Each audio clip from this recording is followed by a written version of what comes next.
hay imágenes de cuerpos mutilados, pero por cientos. Hay mujeres, personas decapitadas, Bebés, hay mujeres, niños, ancianos, hay hasta niños decapitados. bebés Dios, decapitados, así es. Racista en su relación con Israel porque están atacando a judíos por el hecho de ser judíos, o sea, es un racismo de academia. todo esto se debe a que Israel y Arabia Saudita estaban por cerrar un acuerdo que se llaman los acuerdos de Abraham. Esto es politizado. Una tertulia de Diario Expreso sobre actualidad y política. Yo soy Martín Payares. Yo soy Roberto Aguilar y arrancamos ahora. Oye, Roberto, no sé si has visto las imágenes que nos llegan por redes sociales y por los canales de televisión, las imágenes estas que vienen de Israel luego de esa incursión salvaje de Hamas, son verdaderamente aterradoras y bárbaras. Yo no he visto cosa semejante en los últimos años. Me recuerda un poco a lo que salía con lo de ISIS. ¿Te acuerdas cuando hubo ISIS? Sí. Eh, o mucho más atrás, que eso yo más bien vi por referencias históricas, las imágenes de lo que ocurría en Camboya con el Khmer Rouge. Hay imágenes de cuerpos mutilados, pero por cientos. Hay mujeres, personas decapitadas, Bebés, hay mujeres, niños, ancianos, hay hasta niños decapitados. bebés Dios, decapitados, así es. y son por cientos, no es que son dos o tres, hay cientos de niños decapitados, Roberto. Esto es una salvajada, es una cosa horrorosa. Pero a mí me sorprende, ¿no? Y a pesar de todo esto, a pesar de esta exhibición atroz, eh, la reacción de ciertos sectores ha sido, es desconcertante, realmente es desconcertante. Yo no sé, ¿has visto lo que dijo el presidente colombiano Gustavo Petro o López Obrador en México? El mismo Boric, que se hace un poquito el desentendido de como que esto hay que repartir condenas por igual de un lado al otro. Eh, ¿cómo, cómo entender esto, Roberto? Ah, resulta difícil de entender, ¿no? En general, esta postura que tú dices eh, ha sido común a toda la izquierda radical y alguna incluso no tan radical en todo el mundo, desde la Francia insumisa del partido de Mélenchon, por ejemplo, que se negó en el Congreso francés a apoyar una declaración de condena a los ataques de Hamas, en una declaración en la que se calificaba de terrorista al grupo Hamas. El partido de Mélenchon no está de acuerdo con esa denominación, a pesar de, o sea, si algo puede ser calificado como terrorismo, es precisamente lo que acabas de describir, ¿no? Lo que hemos visto en estos días. Esa agresión tan salvaje a la población civil absolutamente inocente, ¿no? La alcaldesa de París, que pertenece a la socialdemocracia francesa, ha pedido a su partido que rompa su alianza con la Francia insumisa de Mélenchon porque no tiene presentación, dice ella, que se nieguen a condenar estos actos de barbarie. Lo mismo ha pasado en España con Sumar, de la vicepresidenta segunda de gobierno Yolanda Díaz, no Sumar, este partido que es el resultado del reencauchamiento de Podemos. Eh, en este caso, el mismo PSOE, el gobierno español de Sánchez, de Pedro Sánchez, no apoyó en la comunidad europea, junto con España, otros países como Dinamarca, que yo me acuerdo, son 4 países en total, no apoyó una resolución para detener las ayudas que concede la Unión Europea a Palestina y que suman casi 700 millones de euros, 690 millones de euros, algo así, en planes de ayuda. Ninguno de estos partidos está de acuerdo con condenar lo que está ocurriendo en Israel y sobre todo están en contra de considerar al grupo Hamas como un grupo terrorista a pesar de todo el exceso de violencia desplegado contra la población civil. Y aquí en América Latina los ejemplos más claros son el de López Obrador en México, que tuvo un encontronazo con la embajada de Israel en ese país, que le pidió que cambie de postura en un comunicado oficial. Y el peor de todos, en cuanto a su retórica me refiero, el del presidente colombiano Petro, que llegó en realidad esto no es nuevo, este es un viejo lugar común de la vieja izquierda, llegó a comparar a el Estado de Israel con los neonazis, los ha calificado de neonazis, y ha comparado a la Franja de Gaza con el campo de concentración de Auschwitz. Exactamente lo que dice Gustavo Petro es, yo estuve en el campo de concentración de Auschwitz y ahora lo veo calcado en Gaza. Ciertamente que la Franja de Gaza es un territorio donde está confinada una gran población de palestinos, pero no es un campo de exterminio de ninguna manera.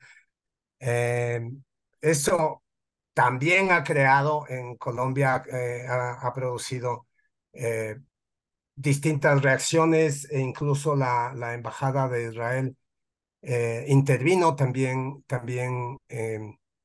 pidiendo a Petro que revea su posición, pero él, lejos de hacerlo, ha insistido y ha insistido. Lo último fue esto de llamarles neonazis. Y lo que se ve en todos ellos es que de alguna manera están buscando,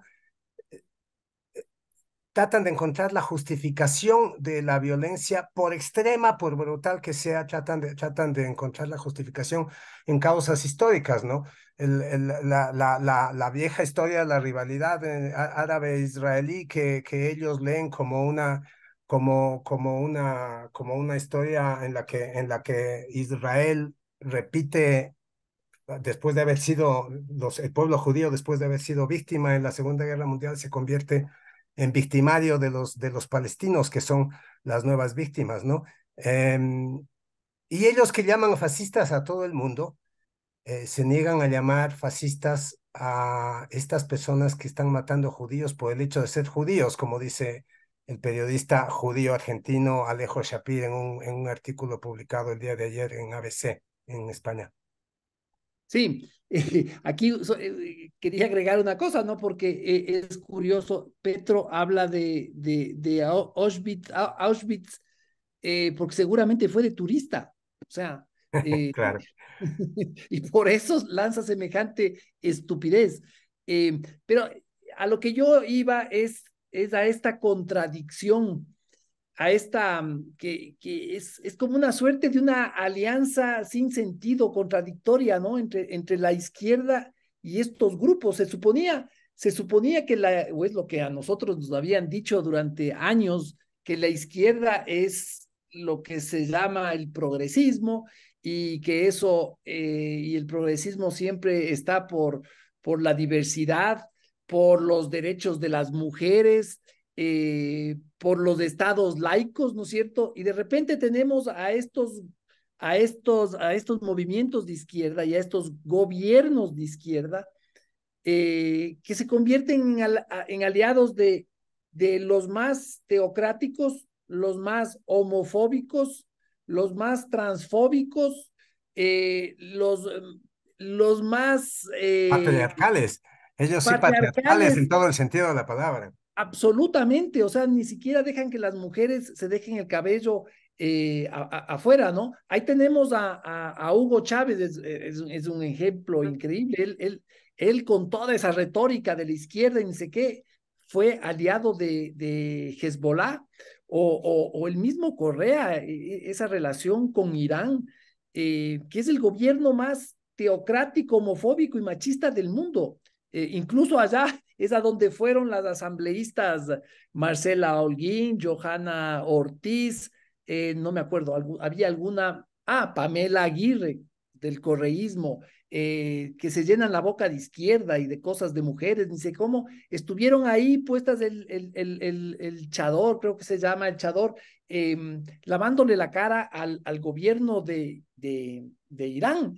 Que es el Eh, que financia en gran parte estos ataques, ¿no?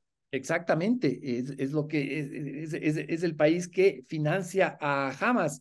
Entonces, es todo lo contrario a lo que esta gente predica en sus países, es lo que estos movimientos como Hamas representan.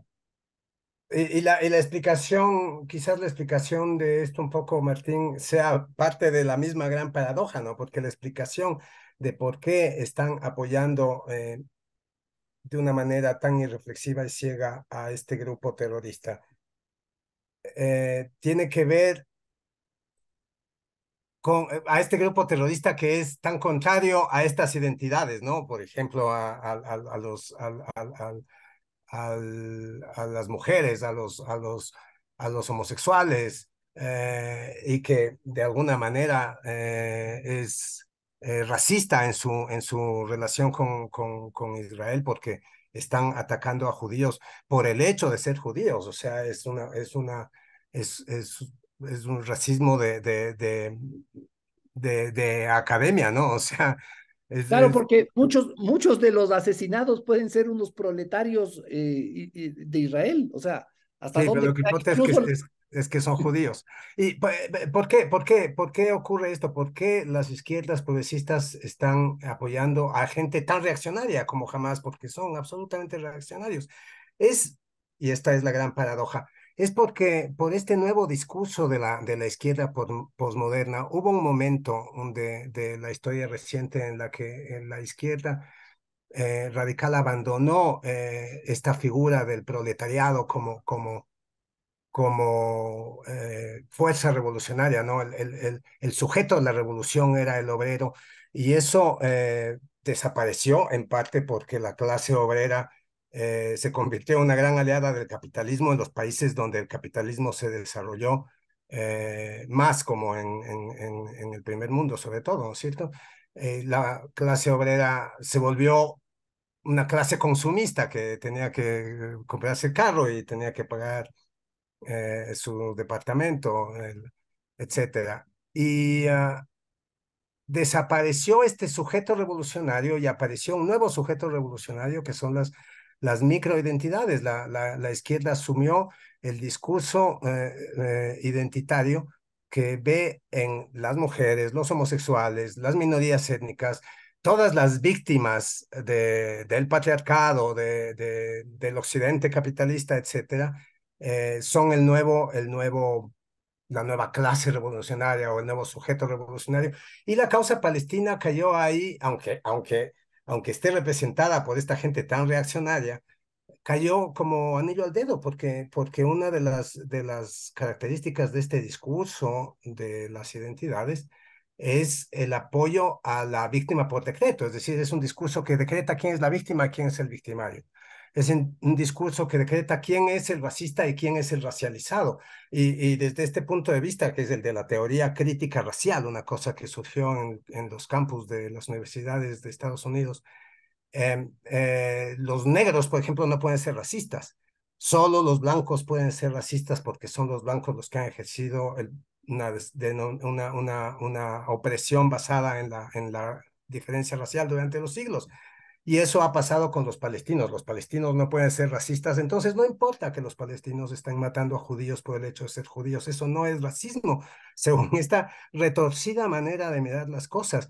Y esta teoría lo que ha hecho es despertar este antisemitismo ancestral de la historia de Occidente, porque en Occidente hemos tenido un antisemitismo desde la época del Imperio Romano, cuando los judíos fueron expulsados del territorio por el que hoy se están dando de bala con los palestinos.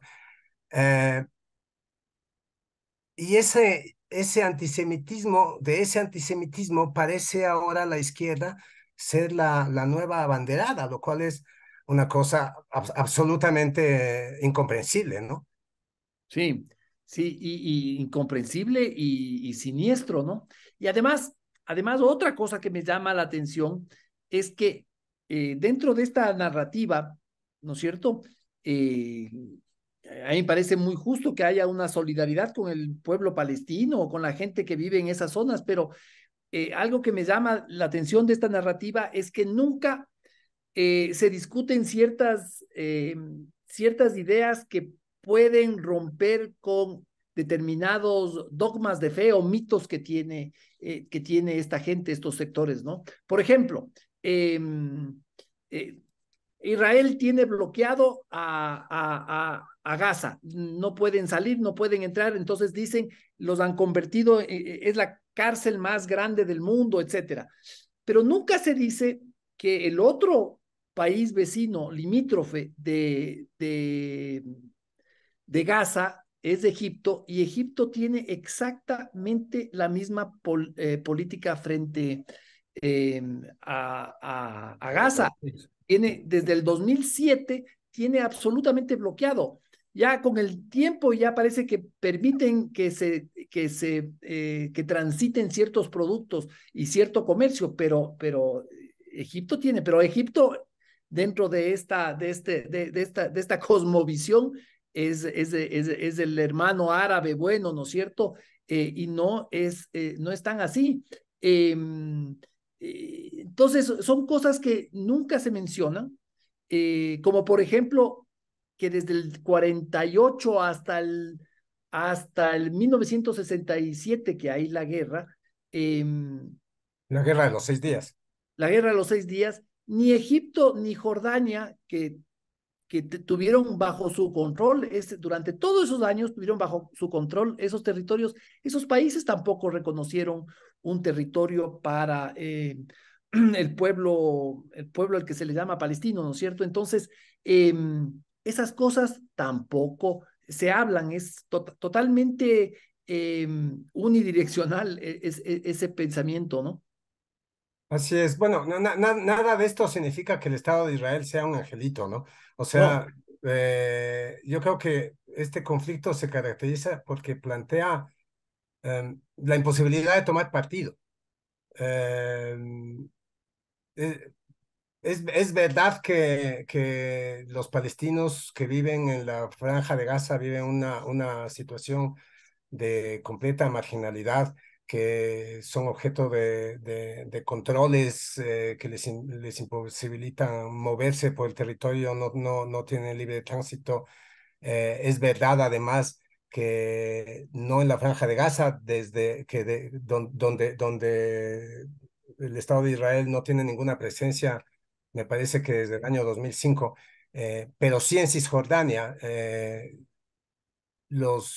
Estado de Israel ha tenido una muy agresiva política de colonización de los territorios ocupados por los palestinos, una colonización que en realidad es un despojo de tierras, y esa es una política oficial del Estado en la que no han cejado a pesar de todos los pedidos internacionales y a pesar de que todo el mundo reconoce que eso es un despojo. Entonces, en realidad resulta difícil tomar partido en este conflicto, lo cual no significa que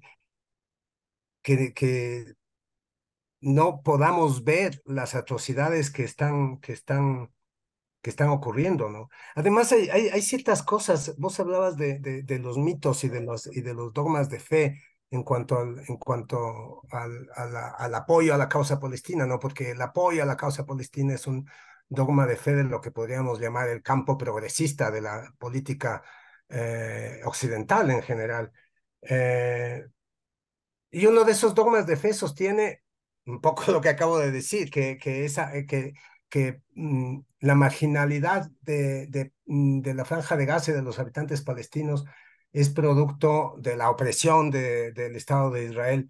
Y la verdad uno no alcanza a entender hasta dónde eso puede ser cierto para un territorio como el de la Franja de Gaza, el de los palestinos, que recibe ayudas de $100 millones anuales de Irán, ayudas de 691 millones de la Unión Europea que se van a mantener. La Franja de Gaza es un territorio muy pequeño de 40 kilómetros de largo por entre 6 y 12 kilómetros de ancho, es decir, es más pequeño que Quito, Quito descontando los valles, que el Quito geográfico original. Quito tiene unos 60 kilómetros de largo y hasta 14, entre 7 y 14 kilómetros de ancho. Es una franja también larga y angosta, ¿no? Y la Franja de Gaza es más pequeña y cuenta con un presupuesto anual solo en ayudas de unos $1.000 millones y resulta que no tienen ni siquiera la infraestructura básica de servicios públicos. Eso explica que Israel haya decidido cortarles el agua, cortarles la luz, porque los mismos servicios públicos que reciben los habitantes de la Franja de Gaza provienen del Estado de Israel. Se entiende que la política de la decisión de quitarles estos servicios públicos es para obligarles a abandonar el territorio porque están proyectando una invasión enorme sobre la Franja de Gaza. Pero uno se pregunta, ¿en qué gastan la plata? Y uno se responde en misiles y en armas, Claro. porque planificar una ofensiva como la que están ejecutando, como la que ejecutaron este fin de semana, ser capaces de lanzar 5.000 misiles en una noche, planificar una ofensiva que sorprende al Mossad, que supuestamente es el organismo de inteligencia más capacitado, el mejor del mundo, ¿no es cierto? Y que sorprende, que ponen en jaque al ejército de Israel, que es uno de los ejércitos más capacitados y mejores del mundo. Sí, Estos no son pintados, o sea, no son unos muertos de hambre. Y sin sí, embargo, lo son. O sea, ¿cómo es posible que tengas un pueblo que se está muriendo de hambre, esa es la narrativa oficial de la progresía, mientras se están armando hasta los dientes para planificar una ofensiva del país vecino? Eso es algo que sí. no se entiende, ¿no? Mira, ya como para ir cerrando, porque ya el tiempo se nos está acabando, hay una cosita que no quería dejar de mencionar, que es que en la narrativa de estos sectores tampoco existen, no se hace ningún esfuerzo por entender ciertas dinámicas que están en juego.